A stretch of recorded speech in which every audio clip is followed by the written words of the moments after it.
بورسعيد تاريخ نعيشه. تعالوا شم النسيم عندنا. بورسعيد بوابة للحضارات، فخيدة من الحضارات.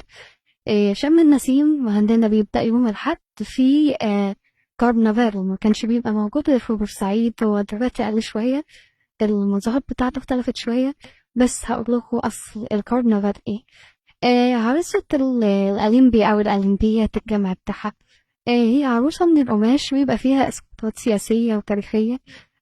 البعض بيقول إن الأصل فيها يوناني، والبعض بيقول الأصل فيها هندي. اللي كان اليوم اللي بيحرقوا فيه رمز الشر قبل يوم الهولي أو يوم الألوان.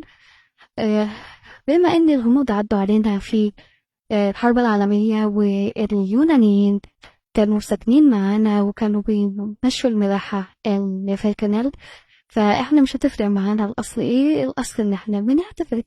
طيب والمانجا اونا، المانجا اونا او الشريك ده مخبوزات بتتباع، فيقال ان كان الأجانب بيقول مانجا اونا يعني خد لك واحدة.